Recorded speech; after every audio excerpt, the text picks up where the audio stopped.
কৃষি উৎপাদনের ক্ষেত্রে যে প্রযুক্তির যে ব্যবহার, এটা একটা ব্যাপক রেভলিউশন তৈরি করলেন জিয়াউর রহমান। জিয়াউর রহমান তার কাজের মধ্যে দিয়ে তিনি যে দেশপ্রেমিক, তিনি যে জাতীয়তাবাদী, সত্যিকারের জাতীয়তাবাদী, এটা ফুটে উঠেছে তার এইসব কাজের মধ্যে দিয়ে।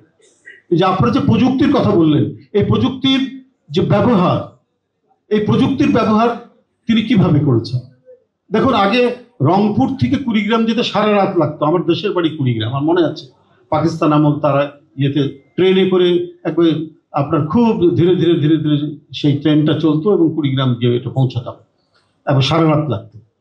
তো শহীদ জিয়াউর রহমান, দেখেন, মানুষের যদি আইডিয়া থাকে অল্প সময়ের মধ্যে কিন্তু অনেক কিছু মানে ওলট পালট করে দেওয়া যায়, উন্নয়ন উৎপাদনে করে দেওয়া যায়।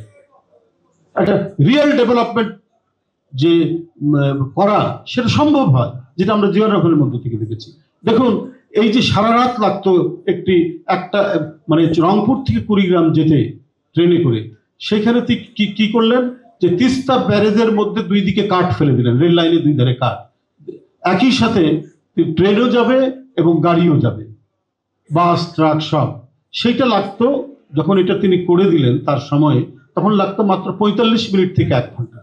তাহলে সময় কত কমিয়ে নিয়ে আসলে। প্রযুক্তির কাজ হচ্ছে তো আমাকে মানে ইন্টারাকশন বাড়ানো, মিথস্ক্রিয়া বাড়ানো। এই যে আজকে যে আমরা আইটির কথা বলি, যে গোটা বিশ্বকে একটা ভিলেজ বানাচ্ছে, এই যে মানে নানাভাবে আমরা আজকে আইটির উপর নির্ভরশীল হচ্ছি, সেটার তো ধারাবাহিকতা, মানে প্রযুক্তির উপর নির্ভর করা এবং প্রযুক্তিকে মানব কল্যাণের কাজে লাগানো। এটা শহীদ রাষ্ট্রপতি জিয়াউর রহমান তিনি এটা করেছেন।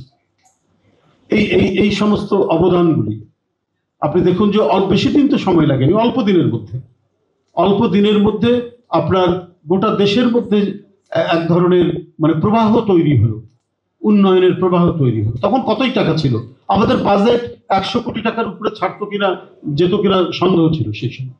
কিন্তু ওই অল্প টাকা নিয়েই তিনি তার যে গতিশীল নেতৃত্বের কারণে একটা জাতিকে পায়ের উপর দাঁড় করালেন, চাল রপ্তানি করলেন, খাদ্য স্বয়ংসম্পূর্ণতা নিয়ে আসলেন, এবং কৃষিতে যান্ত্রিকীকরণ মানে আধুনিকীকরণ করার জন্য তিনি চীন সফর করলেন। সেখান থেকে অনেক প্রযুক্তি নিয়ে এসে মানে ধানের উর্বরতা এবং সেই ক্ষেত্রে মানে কৃষি উৎপাদনের ক্ষেত্রে যে প্রযুক্তির যে ব্যবহার, এটা একটা ব্যাপক রেভলিউশন তৈরি করলেন জিয়াউর রহমান। করার কারণে কমপক্ষে আর দুর্ভিক্ষের রিপিটেশন হলো না।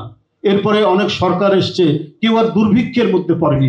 তার মূল কাজটাই করলেন জিয়াউর রহমান। এবং এটার জন্য কি লাগে, তৃণমূলে লাগে আপনার ফিন্যান্স, রুরাল ফিন্যান্স না হলে কৃষি টিকবে না, এবং এটার কারণেই দুর্ভিক্ষের মানে পুনরাবৃত্তি ঘটে।